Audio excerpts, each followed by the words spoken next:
Mean राशि वालों, गजकेसरी योग का निर्माण हो रहा है।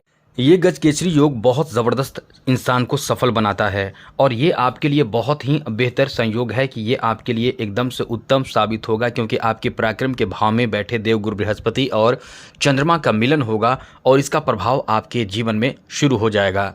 ये सर्वश्रेष्ठ बेहतर प्रभाव देने वाला, लाभ देने वाला, उत्तम लाभ देने वाला योग माना जाता है। यह बहुत ही गजब का राजयोग माना जाता है, इसलिए इस योग को अत्यंत शुभ योग माना जाता है। जब ये योग बनता है तो ये इंसान के जीवन को ही बदल कर रख देता है। इसलिए इस योग का प्रभाव इंसान को कहीं ना कहीं बहुत बड़ा फल देता है। इसलिए ये समय अपने आप में बहुत ही शानदार और बेहतर, शानदार और भाग्यशाली जीवन बनाने वाला योग माना जाता है। तो ये आपके जीवन में चमत्कार कर सकता है। एक तो पहले से ही शनि वक्री होकर आपके एकादश भाव को एक्टिव कर चुका है, ऊपर से ये चीज़ यानी सोने पे सुहागा जैसा समय।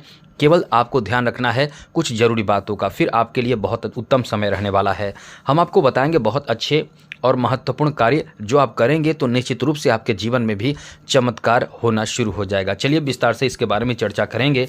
आगे बात करें उससे पहले एक बात कहेंगे, यदि आप इस तरह की वीडियो प्रतिदिन चाहते हैं, अच्छी जानकारी, ज़रूरी जानकारी, तो आप चैनल को सब्सक्राइब ज़रूर कर लीजिएगा। वीडियो के नीचे सब्सक्राइब लिखा लाल बटन को दबा दें, घंटी को दबा दें और लाइक भी ज़रूर कर दीजिएगा, जिससे कि वीडियो जब भी अपलोड हो सबसे पहले आपके पास पहुंच जाए, वीडियो छूट न पाए। दोस्तों, गजकेसरी योग तब बनता है जब चंद्रमा और देवगुरु बृहस्पति का मिलन होता है। वैसे तो गजकेसरी योग कई तरह से बनता है, लेकिन जब चंद्रमा और गुरु एक साथ होते हैं तो ये योग अपने आप में बहुत ही बेहतर योग बनने लगता है। तो इसका प्रभाव आपके जीवन को क्या देने वाला है, हम आपको यही बताने जा रहे हैं। क्योंकि चंद्रमा 2 जुलाई सुबह 11:14 से आ जाएगा वृषभ राशि में। वृषभ राशि में ही पहले से ही देवगुरु बृहस्पति मौजूद हैं। आप जानते हैं कि गुरु और चंद्रमा, गज गुरु को कहते हैं और केसरी कहते हैं चंद्रमा को, और गजकेसरी योग का निर्माण तब होता है जब ये दोनों ग्रह एक साथ होते हैं। दोस्तों, आपको बता दें, जैसा कि केंद्र भाव यानी कुंडली के प्रथम, चौथे, सप्तम और दशम भाव में गुरु और चंद्रमा की युति जब होता है तो ये एक दूसरे के सामने दृष्टि संबंध बनाते हैं, जिस कारण से ये बहुत अच्छे योग का निर्माण होता है। साथ साथ दोस्तों और भी कई स्थिति बनती है, कई कारण बनते हैं। यदि चंद्रमा के साथ चंद्रमा के चतुर्थ भाव में या चंद्रमा के ठीक सामने सप्तम भाव में या चंद्रमा के दशम भाव में देवगुरु बृहस्पति हो तो ये गजकेसरी योग का निर्माण हो जाता है। यदि दोनों ग्रह किसी क्रूर ग्रह से संबंध नहीं रखते हों तो ये आपके लिए शुभ फल देने वाला माना जाता है। साथ साथ दोस्तों, ये ग्रह अपने आप में इतने बेहतर हैं, आप जानते होंगे कि गुरु जो बहुत ही ज़्यादा शुभ ग्रह माने जाते हैं, यदि ये ग्रह आपके जीवन में अच्छा फल देने लगे तो जीवन एकदम से धन्य धन्य हो जाता है। तो आपको बताने जा रहे हैं कि इसका फ़ायदा आपको कैसे उठाना है। सबसे पहले तो ये समझ लीजिए कि 2 जुलाई को सुबह 11:14 पर ये योग बनेगा। तो ये योग ज़्यादा समय तक नहीं रहेगा, क्योंकि ये योग बनते रहते हैं। आप कभी कभी देखते भी होंगे कि आपके जीवन में बहुत अच्छा हो चुका है, 2 दिन में बहुत चमत्कार हो गया आपके जीवन में, तो वहीं 2 दिन आपका बहुत खराब जाता है।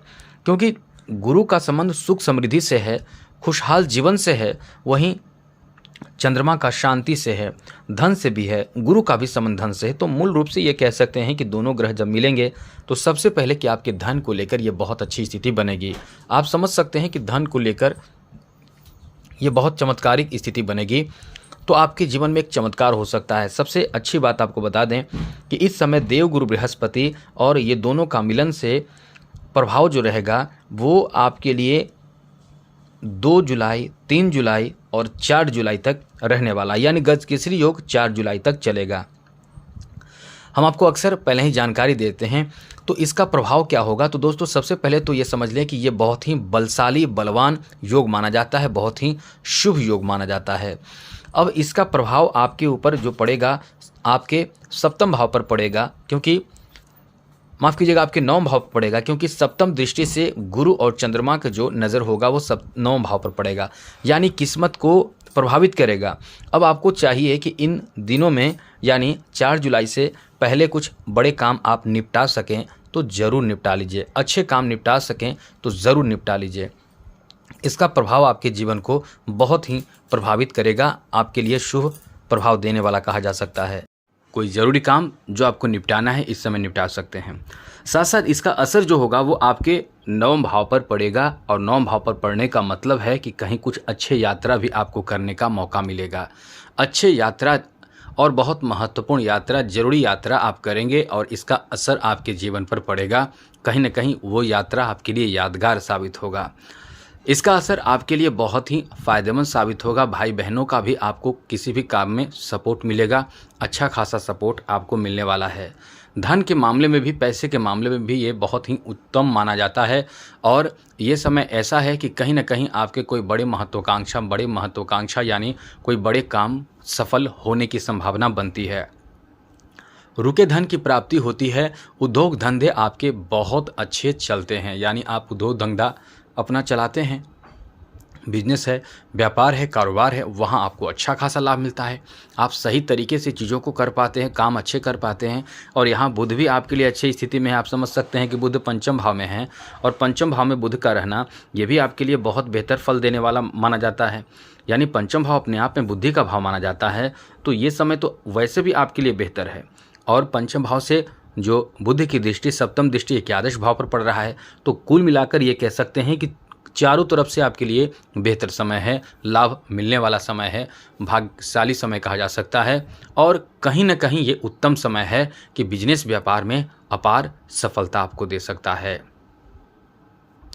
तो आप इसका फ़ायदा उठा सकते हैं। यदि अच्छे समय आपके हाथों से चले जाते हैं तो ये बहुत अच्छी बात नहीं मानी जाती है, ये अच्छे समय हैं आपके लिए। हाँ, ये ध्यान रखिएगा कि कुछ ऐसे भी लोग होंगे जो आपको बहुत ज़्यादा खुश करके, प्रसन्न करके कहीं हस्ताक्षर करा लेंगे, कहीं आपके मतलब आपको भ्रमित और धोखा भी दे सकते हैं। तो ये इसका काम नहीं है, ये गजकेसरी योग के कारण नहीं होगा। ये कहीं ना कहीं राहु जो प्रथम भाव में बैठा है, मन को भ्रमित करके ऐसा करवाया जा सकता है। तो आपको यहाँ सतर्क रहना पड़ेगा। बाकी आपके क्षमता में वृद्धि होगा और धैर्य आपको रखना होगा, उत्तम कार्य आप कर पाएंगे, क्योंकि गजकेसरी योग बहुत बलशाली योग माना जाता है। ये आपके लिए बहुत उत्तम फल देने वाला है, सुख समृद्धि आपको दिला सकता है, कोई उच्च पद भी प्राप्ति करा सकता है। ये भी आप समझ लें, इसकी तैयारी भी आपको करना चाहिए। आपको कोई बड़े सफलता दे सकता है, आप सफल हो सकते हैं, इसकी पूर्ण संभावना बन रही है। इस योग का प्रभाव आपके जीवन में अपार सफलता आपको देता है। यह आपको भाग्यशाली बना देगा। वैसे भी भाग्य भाव पर इसकी नज़र है, तो भाग्यशाली तो बनाएगा ही बनाएगा।